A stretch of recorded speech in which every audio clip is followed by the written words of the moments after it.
आपण माने बसी रहिले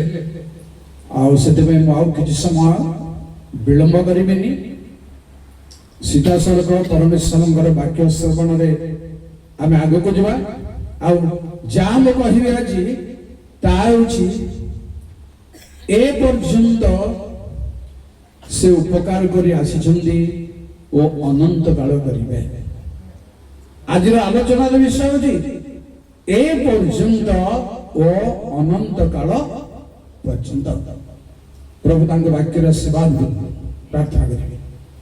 सर्वशक्तिमान महिमामय गौरव संघ महाप्रभु प्रकृत तुम आश्चर्य महत मोर कर्म सकल आश्चर्य आश्चर्य महत महत प्रभु प्रति निमिषे प्रति क्षणे तुम्हें मनुष्य मनोयोगी हो तेणु मनुष्य किए प्रभु केवल तुम दया तुम करुणा तुम कृपा पर्यंत घंट परिवार को घंट अबंग को चाकरी समाप्त होगा तुम गौरव नाम धन्य परिवार को समर्पण कर प्रभु आगामी समय मान तुम दया सब बड़े जीवन यापन कर आत्मिक भाव आशीर्वाद कर पारिवारिक भाव आशीर्वाद कर आम जिते अच्छु समस्त सहवर्ती दिन मान तुम लगे बंचा दियो गौरव महिमा तुम प्रभु जीशु नाम प्रार्थना करी भल भाव मनोजपूर्वक एणिकी परमेश्वर वाक्यर श्रवण पठन स्वतंत्र हेबा दरकार प्रचार स्वतंत्र हेबा ही दरकार जेमिति भाव में समय काटी सारी देइछु कम समय रे हमको बहुत काम करबा को पड़िबो आ सेति में बहुत मनोयोगी हेबा को पड़िबो। प्रिय श्रोता बंधु प्रभु का दशराशि मु आपन को अधिक शिखेबा को परिश्रम करबा पड़िबो कारण प्रभु दया करे अनेक अनेक शिक्षित लोक मान को तांको टच रे वाक्य टच रे कढी आनी जिंती तथापि वाक्य गोटे एपरि विषय जे सब बेले आलोचना करुथबा को पड़िबो ही करुथबा को पड़िबो सब बेले बाइबल पढुथबा को पड़िबो ही पढुथबा को पड़िबो जेते थर पढ़ी थाओ आउ जीवन थिबा पर्यंत पढ़िबार जीवन थिबा पर्यंत सुनिबार मो बाइबल अध्ययन उपरे तीनोटी कथा मौखिक भाव में कहबी ताछे सारा जीवन पढ़िबार आपण अन्य समय देखि पारंती मु केवल मौखिक भाव में कहबी सारा जीवन पढ़िबार तापरे पढ़िबार कोन अनुसंधान करी पढ़िबार केवल तृतीय कथा होची सब पुस्तक पढ़िबार आदिनो प्रकाशित सब पुस्तक सहित आमर संपर्क निबिड़ भाव रहिबा दरकार आउ जाको संगरे आपनकर निबिड़ता होची ताहा हेउ परमेश्वर वाक्य बाइबल ताबरे अन्य माने होंतो न होंतो बाइबल गोटे आम सहित एपरी परिचित बंधु हे ताकू आमे छाड़ी रही परिबा नहीं जेमिति एलबी ठिया को ठिया के तंगो खोली करी गोटे ते पद पढ़ि परछि ए आ केबे भी भूल करबा नहीं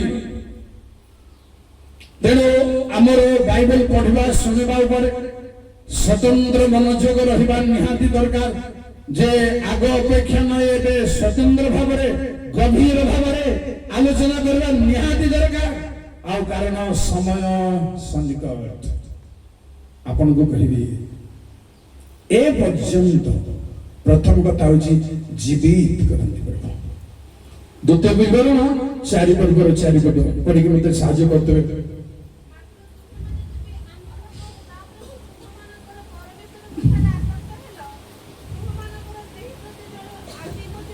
सेही प्रति जन आज पर्यंत जीवित कोने आसक्त जो माने हिचंदी सेमानकर कथा पड़छि आसक्त गले छाड़ी रही पारिबा नै परमेश्वरଙ୍କ सानिध्य को तांकर सहभागितार स्वाद को सब बेले जीभ उठ चाखिला परी ଲାଗୁଥିବାର ଅଛି, ମିଠା ମିଠା ଲାଗୁଥିବାର ଅଛି, ଛାଡ଼ି ନ ହେଲା ପରି ଲାଗୁଥିବାର ଅଛି। ତେଣୁ ଯୋଉମାନେ ଆସକ୍ତ ରୁହନ୍ତି ପ୍ରଭୁ ଏ ପର୍ଯ୍ୟନ୍ତ ଅର୍ଥାତ୍ ଆଜି ପର୍ଯ୍ୟନ୍ତ ଜୀବିତ ଅର୍ଥ ଅନେକ ପ୍ରକାର ଅଛି। ଗୋଟେ ଗୋଟେ କଣ କହୁନି, ଗୋଟେ ଗୋଟେ କହିବି ଅର୍ଥ ଜୀବନରେ ଦୀର୍ଘାୟୁ ହେବା, ଜୀବିତ ହେଇପାରେ, ଝଡ଼ ଝଞ୍ଜାରୁ ରକ୍ଷା ପାଇବା। ଉଦାହରଣ ସ୍ୱରୂପ ଆଦି ପୁସ୍ତକ 45-28 ଏଇଟା ବୟସ୍କ ଜୀବିତ ନୁହଁ, ସେଇଟା ବି ଅଛି ଏଇଟା ବି ଅଛି ବୋଲି କହିବାକୁ ମୁଁ ଯାଉଛି। କହିଲେ ଯଥେଷ୍ଟ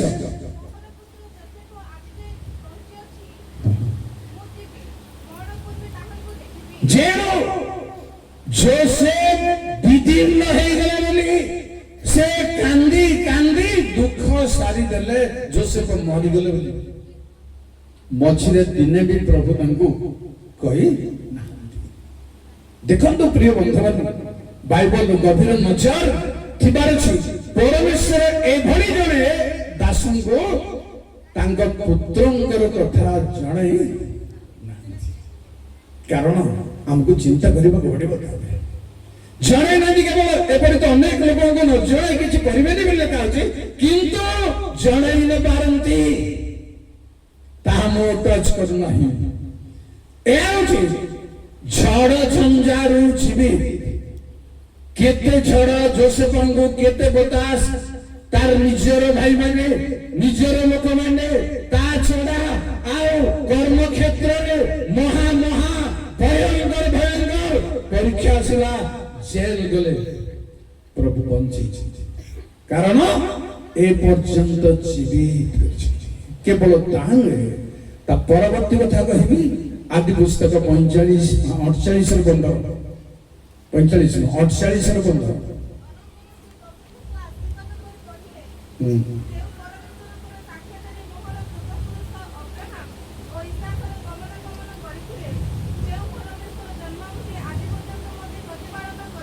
ধন্যবাদ। কোন বলিবে পরমেশ্বর আজ পর্যন্ত জীবিত করিবে প্রিয় ভাই বোন মানে, অর্থাৎ বঞ্চাই রাখিবে। সম্পাদক আজ্ঞা সহ সম্পাদক কହୁଥିଲେ ଗୋଟେ କଥା, ସମସ୍ତଙ୍କୁ କାଟି ଖାଇଲେ କିନ୍ତୁ ଡେଭିଡ ଲିଭିଂଷ୍ଟନକୁ କାଟି ଖାଇଲେ। ପ୍ରେଜ୍ ଦ ଲର୍ଡ। এটা ବହୁତ ବଡ଼ କଥା ଆମ ପାଇଁ। ଶହ ଶହ ବର୍ଷର ବିଷୟ ମଧ୍ୟ ଆଜି ଘଟିବା ପରି ଆମର ଅନୁଭବ ହେବା ଦରକାର ଯେ ପରମେଶ୍ୱର ତାଙ୍କ ଯୋଜନା ସଫଳ କରିବା ପାଇଁ ତାଙ୍କ ଲୋକମାନଙ୍କୁ ପ୍ରଭୁଙ୍କ ନାମ ଧନ୍ୟ ହଉ। ଯେ ଝଡ଼ ଝଞ୍ଜା ଦୁନିଆରେ ନାହିଁ ବୋଲିବା କିଛି କଥା ନାହିଁ, ଅଛି। ଦାଉଦ କହିଲେ ମୋର ଏବଂ ମୃତ୍ୟୁ ମଧ୍ୟରେ ପାହୁଣ୍ଡେ ମାତ୍ର। କେତେବେଳେ ମୃତ୍ୟୁ ଆସି ସ୍ପର୍ଶ କରିବାକୁ କହିହେବନି, କିନ୍ତୁ ପ୍ରଭୁ ଜୀବିତ କରିଛନ୍ତି ଆଉ ପ୍ରତିପାଳନ କରିଛନ୍ତି। ପରମେଶ୍ୱର ଏ ପର୍ଯ୍ୟନ୍ତ କାହାର କାହାର ଚାକିରି ଦେଇ ପ୍ରତିପାଳନ କରିଛନ୍ତି, କାହା କାହାକୁ କୁଲି ମଜୁରିଆ ଲୋକମାନଙ୍କୁ ପ୍ରତିପାଳନ କରିଛନ୍ତି। ସମସ୍ତଙ୍କୁ ଗାଁ ମଣ୍ଡଳୀ ମାଳ ଅଞ୍ଚଳର ଭାଇ ଭଉଣୀ ମାନେ 50 ବର୍ଷର କଥା ଦେବେ, ମନେ ପଡିବ ଆପଣଙ୍କୁ ମଧ୍ୟ ଆପଣଙ୍କ ଜୀବିତ କାଳରେ ଯେତିକି ବର୍ଷ କଥା ଚିନ୍ତା କରିପାରିବେ। ଆମେ ବୁଲିଲା ବେଳକୁ ମୁଠି ଚାଉଳ ଆମକୁ ରାନ୍ଧିକି କାହା ଘରେ ଘରୋଇ ଚାଉଳର ଭାତ ଖାଇବାକୁ ଜଣେ ଦି ଜଣ ଥାନ୍ତି। ସେତେବେଳେ ଗାଁରେ ଧନୀ, ସେ ମନ ଥିଲା ନଥିଲା ସେତେବେଳକୁ, କିନ୍ତୁ ମୁଠି ଚାଉଳ 12 ମିଶ୍ରିତ ଚାଉଳ। ଏପରି ଗୋଟେ ଗୋଟେ ଗାଁ ଥିଲା ଯେ ଗଙ୍ଗା ଚାଉଳ, ରାଇଗ ହାଟର ବାଇଗଣ ଆଉ ହାଟର କାବୁଲ ଶୁଖୁଆ। ଆଜ୍ଞା ସେଇ ବେଳକୁ ସେ ଶୁଖୁଆ ଝୋଳ ଏଡେ ସ୍ୱାଦ, ସେ ଗଙ୍ଗା ଭାତ ଏଡେ ସ୍ୱାଦ। ଆଜିକାଲି ସ୍ୱାଦ ବି ଦୁନିଆରୁ ପଳେଇଗଲା। ପ୍ରଭୁ ଦେଖିଲେ ଯେ ଏହା ଛଡା ମୋର ଲୋକମାନଙ୍କୁ ଆଉ କିଛି ନାହିଁ, ଏଇଟା ମୁଁ ଟେଷ୍ଟି କରିଦେବି। ତେଣୁ ସେଇ ଅବସ୍ଥାରୁ, ସେଇ ସମୟ ଠାରୁ ଗୋଟେ କଥା ମନେ ପଡୁଛି। ଗୋଟେ ଚାଳକ ଘରେ ମୁଠି ଚାଉଳ ରାନ୍ଧିଦେଲେ, ମତେ ସମାନ ଖାଇବାକୁ ଦେବା ବେଳକୁ ଚାଳିକା ମା କହିଲା ପିଲାମାନଙ୍କୁ ନେଇଯା ବାହାରକୁ, ଚାଳକଙ୍କୁ ଆଜ୍ଞା ଖାଇବେ। ମୁଁ ପ୍ରକୃତରେ କାନ୍ଦି କାନ୍ଦି କହିଲି ମୁଁ ଖାଇବିନି। ଆଜ୍ଞା ମୋ ସାଙ୍ଗରେ ବସି ଆସିଛି। ଯାହା ହେବ ପ୍ରିୟ ଭାଇମାନେ, ସେଇଭଳି ମାଳ ଏଜେନ୍ସିର ଖ୍ରୀଷ୍ଟିଆନ ନିରୀହ ଆତ୍ମାଗଣକୁ, ଦରିଦ୍ର ମାନଙ୍କୁ ପ୍ରଭୁ ଦୟାକରି ପ୍ରତିପାଳନ ଏ ପର୍ଯ୍ୟନ୍ତ କରି ଆସିଛନ୍ତି। କାରଣ ପରମେଶ୍ୱର ତାହାଙ୍କ ଲୋକମାନଙ୍କୁ କେବେ ବି ପରିତ୍ୟାଗ କରିବେ ନାହିଁ, କେବେ ନାହିଁ। ଦେଖନ୍ତୁ, ଅରଣ୍ୟରେ 40 ବର୍ଷ କାଳ ବଜାର ନାହିଁ, କିଣା ବିକା ନାହିଁ, କି ଆଦାୟ ନାହିଁ, ବୁଣା ନାହିଁ, କଟା ନାହିଁ, ମାତ୍ର ଖାଇଲେ ଆଉ କଣ କଣ ଖାଇଛନ୍ତି ଯଦି ଗୋଟେ କଥା କହିବି, ଦ୍ୱିତୀୟ ଗଣ 32 ପର୍ବ 13-14 ଟିକେ କେମିତି ଖାନା ଖାଇଛନ୍ତି ଦେଖନ୍ତୁ। କାରଣ ପ୍ରତିପାଳନ ପ୍ରାନ୍ତର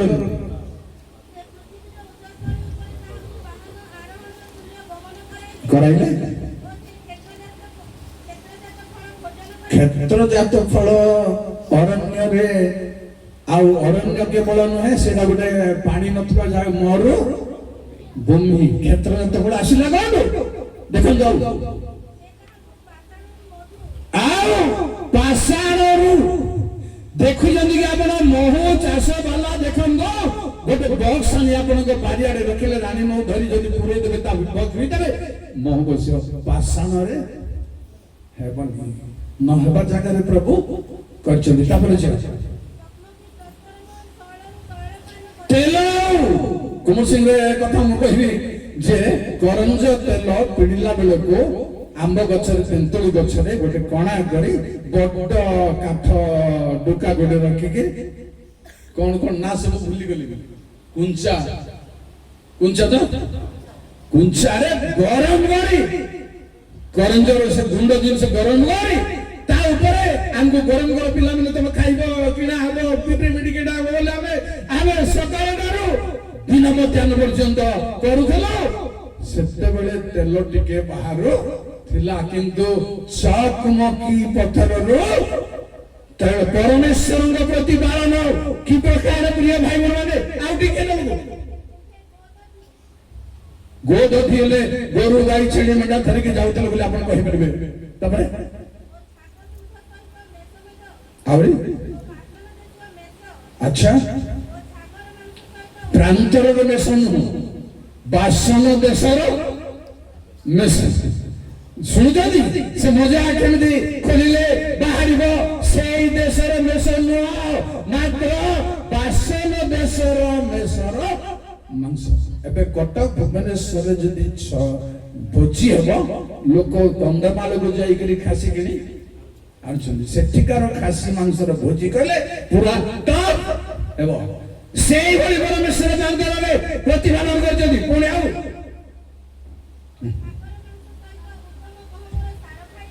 ଗହମ କୋଉଠୁ ଆସିଲା ଛାଡ଼ନ୍ତୁ। ଆଉ ଦ୍ରାକ୍ଷାରସ, ଏ ରକ୍ତବନ୍ଧନ ଦ୍ରାକ୍ଷାରସ ଆସିଲା କୋଉଠୁ? 40 ବର୍ଷ ଯାଇ। ହଉ ଠିକ ଅଛି, ଏ ହଉଛି ପ୍ରତିପାଳନ। ଏ ପର୍ଯ୍ୟନ୍ତ ପ୍ରିୟ ଭାଇ ମାନେ, ପରମେଶ୍ୱର ପ୍ରତିପାଳନ କରି ଆଣିବା ବେଳକୁ ଅନେକ ଦୁଷ୍ଟତା, ଅନେକ ଅବଧ୍ୟତା ଆମ ଜୀବନରେ ଥାଏ। ଆମେ ଅନେକ ସମୟରେ ପରମେଶ୍ୱରଙ୍କୁ ଭୁଲି ଯାଉ, ତଥାପି କ୍ଷମା କରିଛନ୍ତି। ଗଣନା 14-19। ଜୟ ସତ୍ୟ ମହା।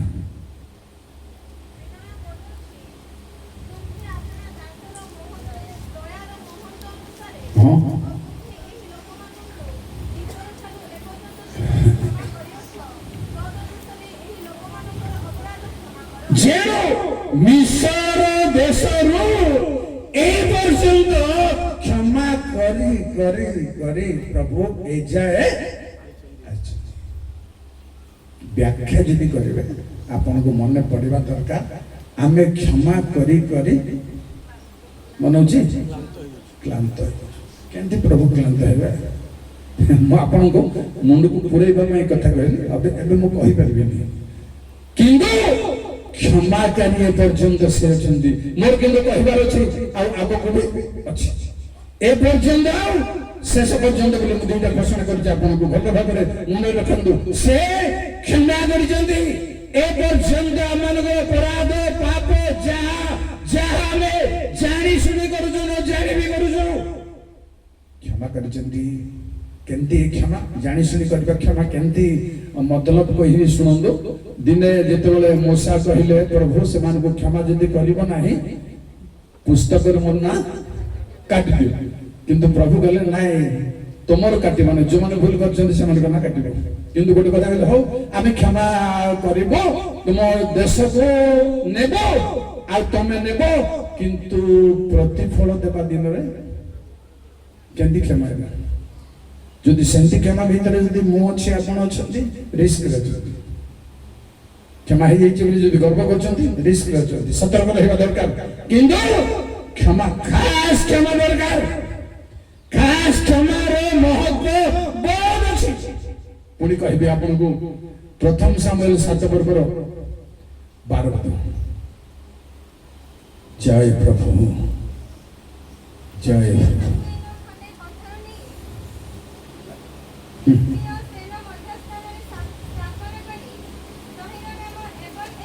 एवं जन उपकार शरण प्रस्ताव नाम देने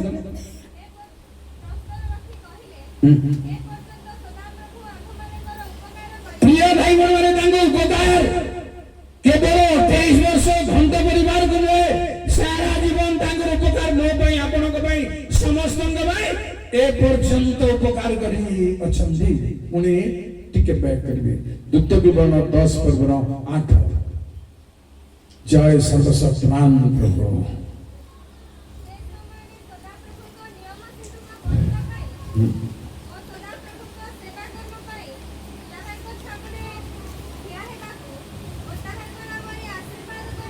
करिबा को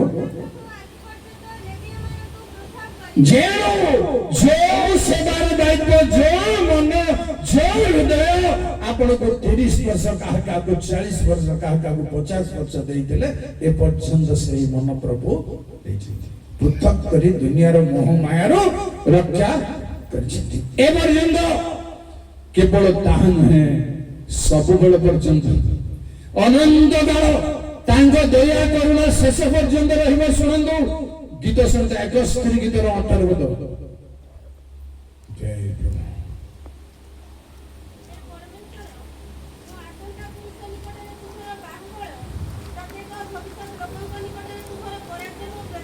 उन्नीस पद 18 19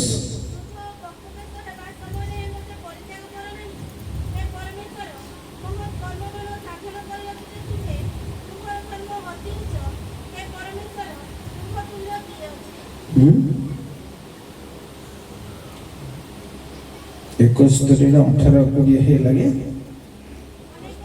20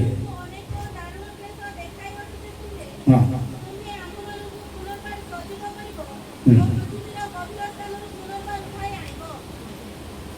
46 दिशार चाटी पड़ते से गलती जदी हिच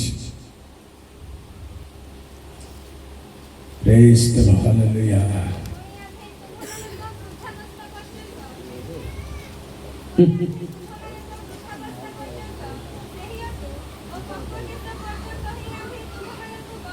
जे आपण पिला को धरुचंदी केते मास पर्यंत बसी जा केते समय पर्यंत बेसेल वर्ष पर्यंत पिला को धरिबे तापरे धरि परिबे धरि हेबो नै किंतु परमेश्वर मध्ये आपण को बुढ़ा हेबा पर्यंत बुढ़ी हेबा पर्यंत 28 वर्ष नुहे सारा जीवन बहन करचंदी जाको कह जाए गीत 28 रो 9 जय सर्वशक्तिमान प्रभु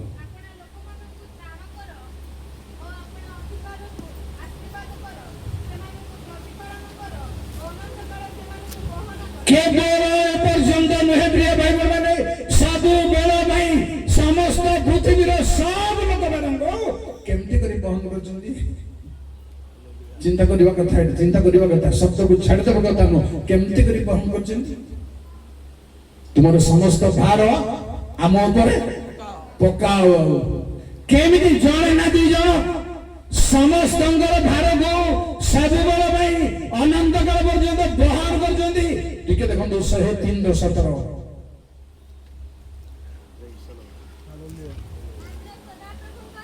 हालेलुया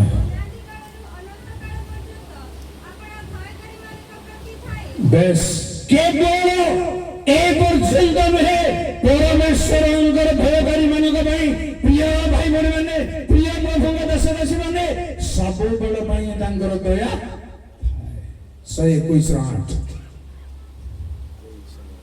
ଜୟ ସରସ୍ୱତୀ।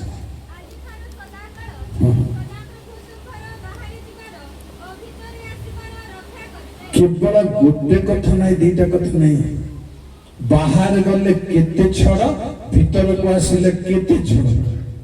ଟିକେ ଟିକେ ଆଖି ପିଛୁଆକେ ଯାକୁବର ଝିଅ ଦିନା ବାହାରକୁ ଯାଉ ଯାଉ ଶତ୍ରୁ ହାବୁଡ଼ରେ। ତେଣୁ ବାହାରକୁ ଯିବା ପାଇଁ, ଭିତରକୁ ଆସିବା ପାଇଁ ଆଜିଠାରୁ ସଦାକାଳ ପର୍ଯ୍ୟନ୍ତ ପରମେଶ୍ୱର ତାଙ୍କ ଲୋକମାନଙ୍କୁ ନିଶ୍ଚିତ ଭାବରେ ରକ୍ଷା କରନ୍ତି। ପ୍ରିୟ ଭାଇ ଭଉଣୀମାନେ, ମୁଁ ଶେଷ ହେବାକୁ ଯାଉଛି ମାଥ୍ୟୁ 28:20। ସବୁବେଳ ପାଇଁ ଯୁଗାନ୍ତ ପର୍ଯ୍ୟନ୍ତ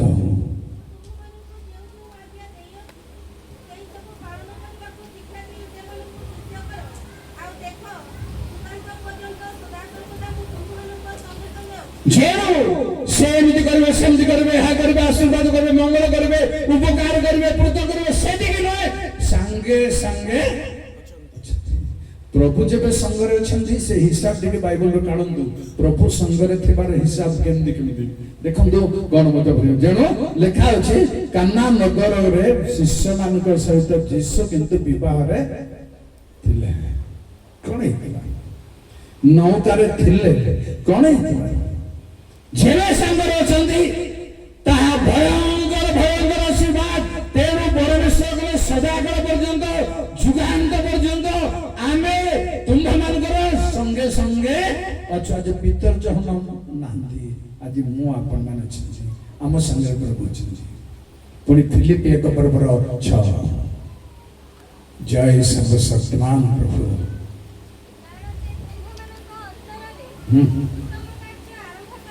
କରିଅଛନ୍ତି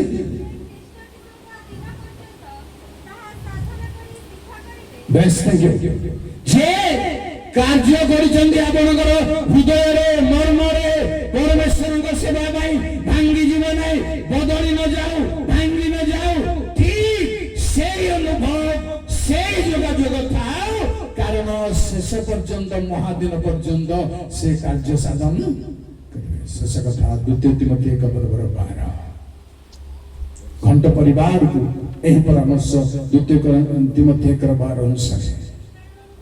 ଏହି କାରଣରୁ ମଧ୍ୟ ଏହି ସବୁ ଦୁଃଖ ଭୋଗ କରୁଅଛି, ଲଜ୍ଜିତ ନୁହେଁ। କାରଣ ଯାହାଙ୍କ ଠାରେ ବିଶ୍ୱାସ କରୁଛି, ଯାହାରେ ତାହାଙ୍କ ହସ୍ତରେ ପାଉଲ କେବଳ ନୁହନ୍ତି, ମୋ ହେଉ, ଆପଣମାନେ ହୁଅନ୍ତୁ, ଯାହା ତାଙ୍କ ହାତକୁ ଦେଇଛନ୍ତି ଆପଣ, ଆମେ ଦେଇଛୁ। ଶୁଣନ୍ତୁ,